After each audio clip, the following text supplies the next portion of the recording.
There is a warning that has echoed through every generation of Islam since the very first day of revelation. A warning so serious that the Prophet Muhammad, peace be upon him, mentioned it in his sermons, in his prayers, in his private conversations, and even in his final moments with his companions. A warning that every prophet before him, from Adam to Isa, peace be upon them all, also delivered to their nations. So what is this warning? It is the coming of a single being, a man with one blind eye, a man who will walk the earth and claim to be your God. And the Prophet, peace be upon him, said with complete clarity, "There has been no trial on the face of the earth since Allah created Adam greater than the trial of the Dajjal." Narrated in Sahih Muslim. This is not a legend. This is not a myth. This is a prophetic truth, preserved in the most authenticated books of Islamic knowledge. A truth waiting for you to understand it before the day it becomes your reality. In Islamic belief, history has a beginning and it has an end. The end is not random. It is mapped. It is described.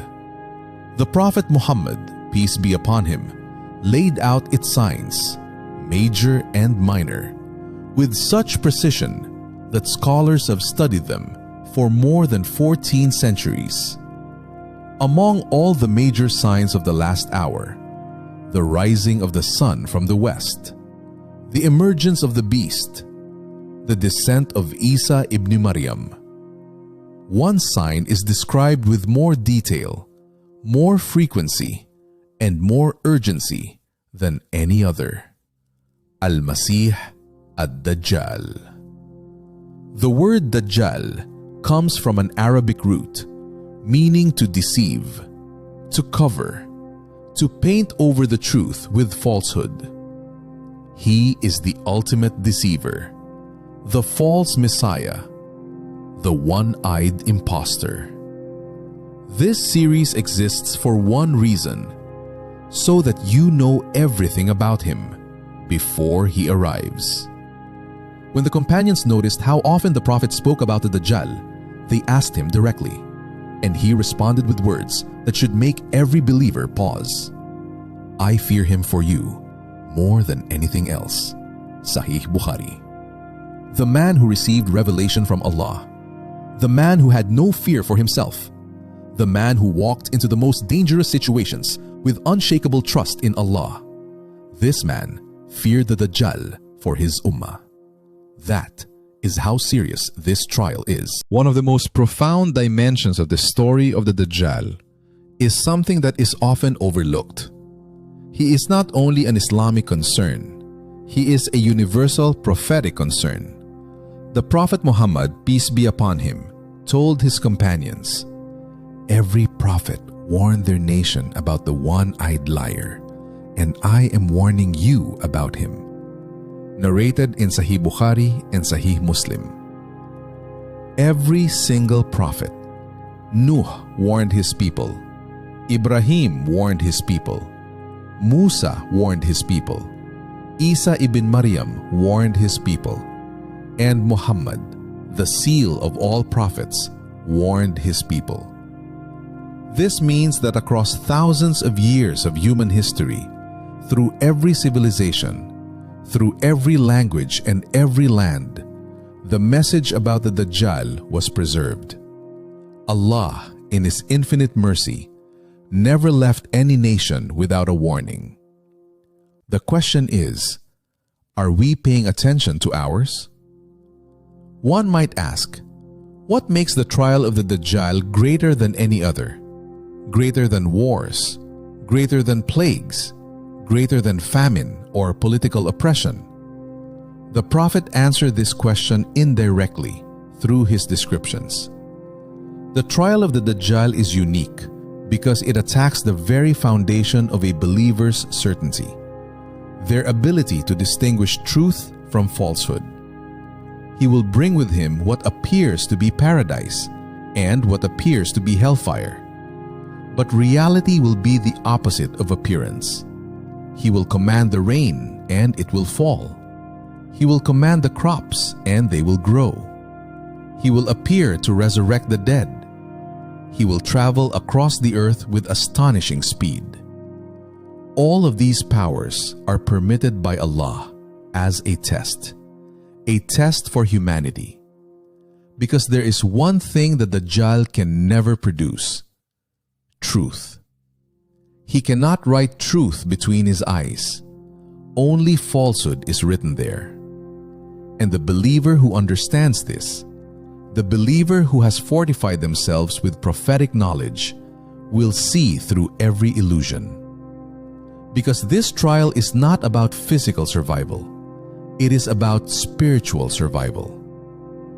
There is something beautiful here that believers sometimes overlook. The fact that Allah warned us so thoroughly about the Dajjal is itself an act of divine mercy. A student who is told exactly what will appear on the examination is far better prepared than one who walks in blindly.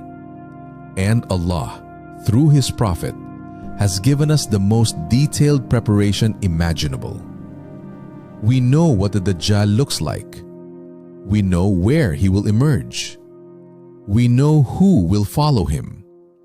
We know where he cannot go. We know what will protect us, and we know who will defeat him. The Prophet, peace be upon him, even taught us specific words to recite in every prayer, seeking protection from the trial of the Dajjal. These words are recited by millions of Muslims every single day, in every corner of the world. A living armor against a trial that is yet to come. This is not fear-mongering. This is preparation. Imagine this moment. The Prophet, peace be upon him, standing among his companions in Medina. He gathers them. He speaks with unusual seriousness. And he says, "Shall I not tell you about the Dajjal? A story no prophet has told his nation before me. He is one-eyed. He will bring with him something like paradise and something like fire. What he calls paradise is in fact the fire. And I warn you about him as Nuh warned his people." Narrated in Sahih Bukhari and Sahih Muslim. The companions sat in silence. Some wept. Some gripped their garments. The weight of the Prophet's words settled into their hearts. They understood. This was not an ordinary warning. This was a prophetic trust, passed to them, to be carried forward to every generation, until the day it comes to pass. And now, that trust has reached you. The greatest trial in human history is coming. That is certain. The Prophet who never spoke from desire told us so. The Book of Allah confirmed the principle. And 14 centuries of Islamic scholarship have preserved every detail. But here is the lesson this first episode must leave in your heart.